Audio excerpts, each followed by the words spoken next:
Hello, my 8th class children. How are you all? Welcome back to my channel Gyan Knowledge Hub. So, children, in this video, I am going to discuss with you the summary or the detailed story of the chapter, The Case of the Fifth Word. It is a very interesting story, and I'm sure you are going to enjoy it. So, let us start the video. But before that, if you have still not subscribed my channel, please subscribe it. It is going to be very helpful to you. On my channel, you can find the NCERT chapters of English and Hindi from class 6 to class 9th, all the chapters. So let us start. This chapter, The Case of the Fifth Word, is a detective story full of suspense. I am sure आप सभी को detective stories, suspense वाली stories अच्छी लगती होंगी. मुझे तो personally बहुत अच्छी लगती हैं. तो ये भी एक डिटेक्टिव स्टोरी है जिसमें बहुत सस्पेंस भी है. तो ध्यान से सुनिएगा, एंड तक ज़रूर वीडियो को देखिए, नहीं तो स्टोरी बीच में समझ नहीं आएगी आपको. So it is about a boy named Leroy brown who was nicknamed as Encyclopedia by his friends because he read a lot and remembered each and every fact. तो ये एक बच्चे की स्टोरी है जो कि आप ही की तरह आप ही की एज ग्रुप का है और उसका नाम है लेरॉय ब्राउन. क्या नाम है उसका? Leroy brown. और उसका निक नेम रखा हुआ है उसके फ्रेंड्स ने एनसाइक्लोपीडिया.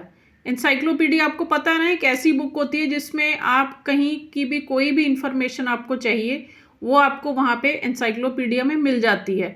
तो उसके फ्रेंड्स ने उसका नाम एनसाइक्लोपीडिया इसलिए रखा हुआ था क्योंकि वो बहुत ज़्यादा रीडिंग करता था, उसको बहुत ज़्यादा नॉलेज थी और जो वो फैक्ट्स पढ़ लेता था एक बार वो उसको याद भी रहते थे. His mother was a high school teacher and his father was the chief of the police force. So उसकी मदर एक स्कूल टीचर थी और फादर एक जो हैं वो पुलिस फोर्स के चीफ थे. He was known as Chief Brown. तो सरनेम थी ना उनकी ब्राउन, तो उसके पापा को बोलते थे chief brown. Whenever Chief Brown got a difficult case, he went back home and used to discuss it with his wife. तो जब भी चीफ ब्राउन के पास कोई बहुत ही डिफ़िकल्ट केस आ जाता था जो सॉल्व करना मुश्किल था, तो वो अपनी वाइफ के साथ घर आके ज़रूर डिस्कस करते थे. One night he came back with the case of a robbers death. तो एक दिन वो रात को आए और एक केस लेकर आए जो कि एक रॉबर मतलब लुटेरा, चोर, एक रॉबर की डेथ हो गई थी, उसका केस सॉल्व करना था. तो वो केस वो घर पे लेके आए. His name was Nolan और रॉबर का नाम क्या था? Nolan. Tim Nolan and Daniel Davenport became friends in the prison of South Carolina. तो अब शुरू होती है किसकी कहानी? उस रॉबर की, उस लुटेरे की कहानी. तो टिम नॉलन था उसका नाम और टिम नॉलन और डेनियल डेवनपोर्ट जो उसका साथी था, they became friends in the prison of south Carolina. वो प्रिजन में मिले थे दोनों और वहाँ पे ही वो फ्रेंड्स बन गए. Upon release they robbed the diamond mart and stall jewellery.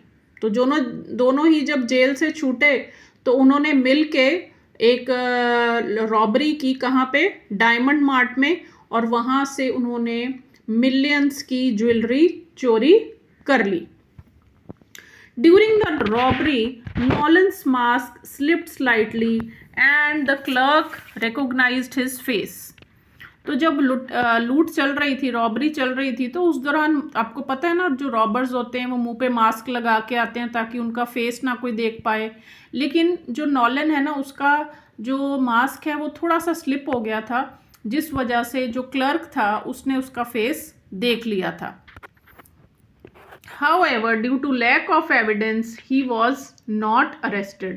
लेकिन जब तक कोई प्रूफ नहीं मिल जाता, एविडेंस नहीं मिल जाती, तब तक पुलिस अरेस्ट नहीं कर सकती, तो इसलिए उसे अरेस्ट नहीं किया गया. Later he went to Idaville and started a palm tree nursery. तो जब वो उसको पुलिस ने छोड़ दिया पूछताछ करके, तो वो इडाविले चला गया और वहाँ पे उसने पाम ट्री की नर्सरी शुरू कर दी. Davenport went underground and they decided to hide the loot under the things until the things cool down. तो क्या हुआ कि जो उसका साथी था डेवनपोर्ट, वो अंडरग्राउंड हो गया, मतलब कि कहीं छुप गया जाके, और उन दोनों ने जो ज्वेलरी है, जो लूट थी, उसको कहीं पे छुपा दिया जब तक कि केस जो है वो ठंडा ना पड़ जाए, रफा दफा ना हो जाए. After 5 years Nolan died due to a stroke. अब क्या हुआ, 5 साल बीत चुके हैं और जो नॉलन है उसकी डेथ हो जाती है, उसको हार्ट अटैक आ गया है, स्ट्रोक आ गया है. But the jewellery was still hidden. लेकिन अभी तक उन्होंने ज्वेलरी वहाँ से निकाली नहीं थी, वो उन्होंने छुपाई हुई थी. After Nolan's death his will was found in the kitchen. तो आपको पता है ना, डेथ से पहले लोगों ने अपनी विल बनाई होती है जिसमें कि लिखा होता है कि जो मेरी प्रॉपर्टी है, जो मेरा घर है, वो मैं किसको देना चाहता हूँ, ये उसमें लिखा होता है. तो नॉलन ने अपनी जो विल बनाई थी उसमें उसने लिखा था कि जितनी भी मेरी पोजेशंस हैं, जो भी मेरा सामान है, पोजेशंस हैं, वो सारी डेवनपोर्ट को दे दी जाएं, जो उसका फ्रेंड था, दोस्त था. The police found a torn page of the calendar on which 4 words were written. अब जब पुलिस ने तलाशी की उसके घर की, तो उनको एक फटा हुआ कैलेंडर का पेज मिला जिसके ऊपर की ना 4 words लिखे हुए थे. नॉम, यूट्स, स्वीडन एंड हर्ट्स, ये 4 वर्ड्स थे. एंड ये क्या था, ये कोई कोडेड मैसेज था. आपको पता है ना, जो ये रॉबर्स होते हैं वो कोडेड मैसेजेस लिखते रहते हैं, बनाते रहते हैं. तो उसने कोई कोडेड मैसेज लिख रखा था, और जो 5th वर्ड है ना इसका, वो फटा हुआ था, मिसिंग था. तो ये 4 वर्ड्स थे जो कि पुलिस को डिकोड करने थे. The boy's mother described each word. Nom could be nominative. Utes was an American Indian tribe. Sweden was country in Europe. And hurt was a verb. तो क्योंकि मदर जो है बॉय का नाम क्या है आपको याद है? Brown, Leroy brown. तो लेरॉय ब्राउन की जो मदर है, क्योंकि वो टीचर है ना, तो वो अपने हिसाब से उसने एनालिसिस किया इन कोड्स का, और उसने कहा कि ये वर्ड्स का मतलब ये बन रहा है. नॉम का मतलब नॉमिनेटिव हो सकता है, यूट्स का मतलब अमेरिकन इंडियन ट्राइब हो सकती है, स्वीडन एक कंट्री का नाम है, और हर्ट एक वर्ब है. लेकिन इससे तो कुछ पता नहीं चल रहा. फिर क्या हुआ कि जो एनसाइक्लोपीडिया है ना, जो बच्चा है, he explained that the 4 words were the days of the week. उसने क्या कहा, ये तो 4 words जो हैं ये तो डेज ऑफ द वीक हैं. कैसे? देखो, नॉम मेंट मॉन, मॉन मीन्स मंडे. ये जम्बल्ड वर्ड्स हैं. NOM को अगर आप उल्टा कर दो तो MON बनेगा Monday. UTES meant Tuesday. Sweden meant Wednesday and hurts meant Thursday. देखो आप जम्बल किए हुए हैं लेटर्स, और क्या बन रहे हैं, ये 4 जो हैं वो वीक डेज के नाम बन रहे हैं.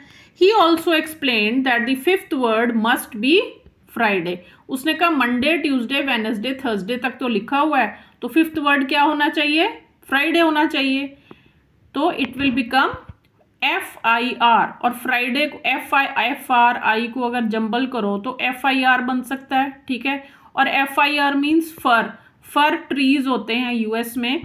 तो उसने कहा कि ये जो ज्वेलरी है वो ज़रूर फर ट्री के पास छुपाई हुई है. So fur which was where the jewelry was hidden. So that could be the 5th word where जहाँ पे की ज्वेलरी छुपाई गई है, ये उसका एविडेंस है.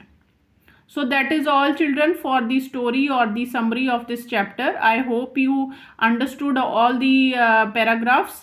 So अगर आपको वीडियो अच्छा लगा हो तो लाइक एंड शेयर ज़रूर करो.